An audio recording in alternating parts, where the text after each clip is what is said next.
discuss one incident. One incident happened Friday into Saturday night. It happened at 60 Anthony Street. What happens is we have an individual who's shot and killed by a perpetrator. The victims ended up fleeing the scene, and they ended up near the Midtown Tunnel, where it was ascertained that they were actually, the person was shot in 60 Anthony Street. It is the belief that these people came off the BQE, they were looking for a secluded spot, they found one at 60 Anthony Street, and this is where the shooting occurred. I'm happy to say that the individual who committed the shooting was apprehended. So he's, no longer, he's in the prison jail.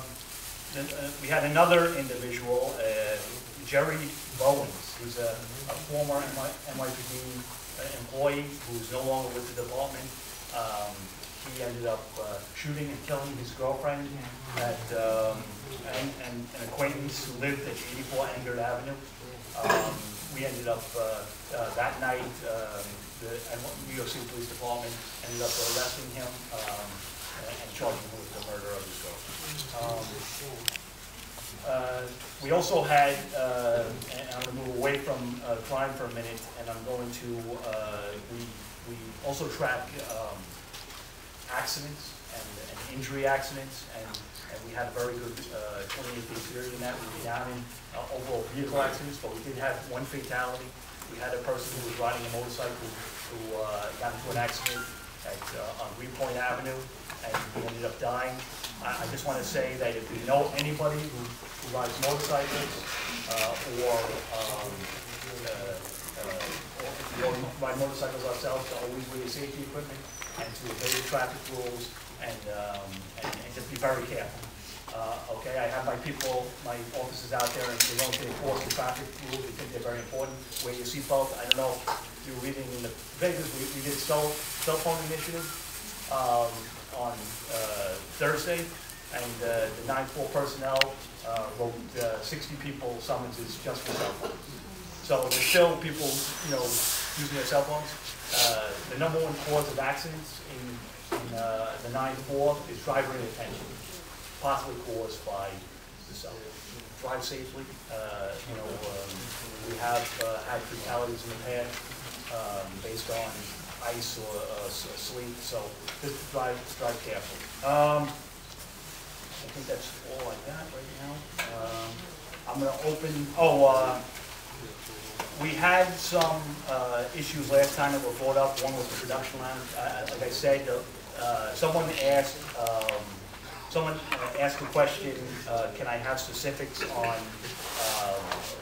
how does a bar get closed down? Well, I brought some information. Just like to read it to you. The following are the legal requirements for establishing a public nuisance. Note the reference to 1 year period does not mean calendar year. It means any 365-day period. 3 violations of Penal Law Article 220, controlled substance offense on separate dates within 1 year period. 3 violations of the Penal Law Article 221 marijuana offenses on separate dates within a 1 year period. 3 violations of Penal Law Article 225 gambling offenses on separate dates within 1 year. 2 violations of Penal Law Article 230.00, which is prostitution on separate dates, or where the general reputation of the premise can be shown to be placed where prostitution occurs. 1 violation of alcoholic beverage control relating to the illegal sale of alcoholic beverage. 1 violation of Section 89 of the General Business Law requiring that security cards be licensed. There's many other violations that I have my people go and what it entails. Do they have enough security? Do they, whether it be noise complaints or other violations that we enforce? But generally, the things I just read could start a proceeding to close the bar.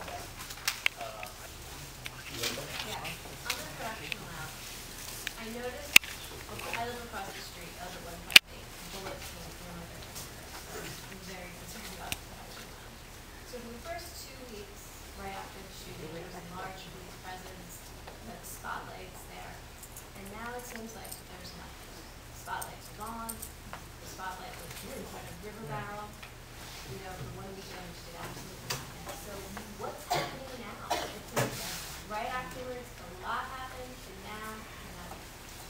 Well, we still continue to do general enforcement against the bar if they have any violations. But again, we're working with the owner to make sure that that doesn't happen again, and we're still, watching the ball. Well, there was some complaints about noise complaints, so we're ensuring that the noise is kept at tolerable levels. And let me just answer the question again.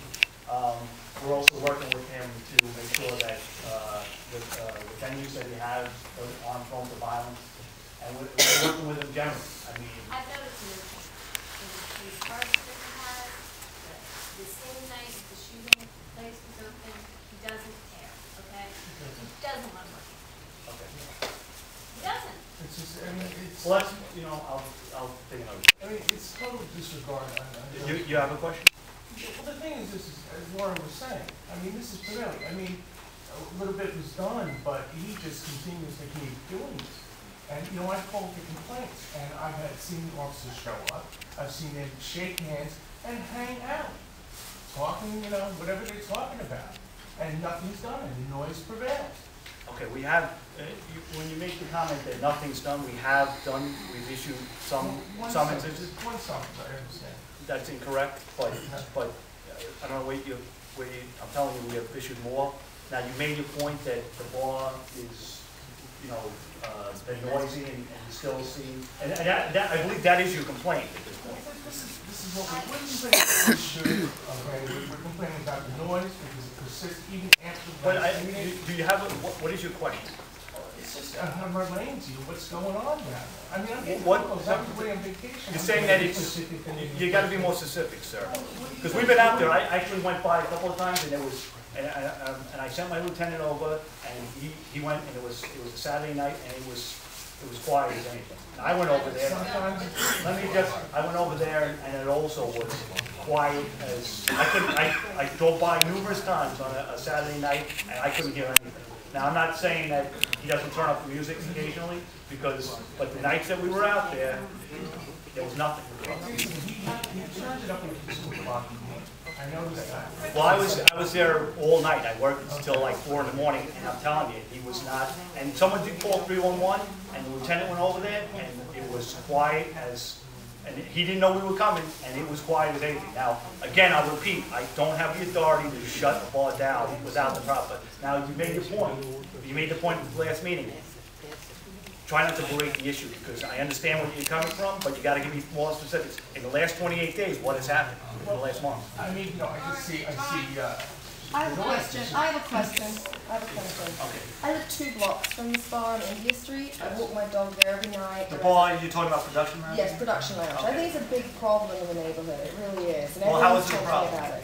about it. Noise, quality of life issues. I was just saying. Quality life issues Okay, like? my question to you is this. Okay. I walk my dog past there 11, 12, 1 o'clock in the morning. It's really, really loud. It's really kind of obnoxious crew of people there. And I'm just saying, there are lots of bars in Greenpoint that can be obnoxious.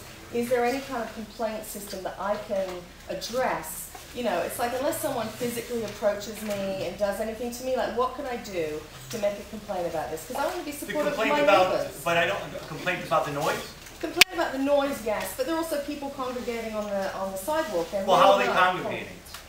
Maybe 3 or 4 guys deep, and I have to walk around them into the street that are moved. So they're blocking the sidewalk so Yeah. you can't, all right. You can call 311, you can call the precinct, and we'll send a car over and we'll address it. Okay, great. we have more That's- graffiti. That's great. We have little things. Okay,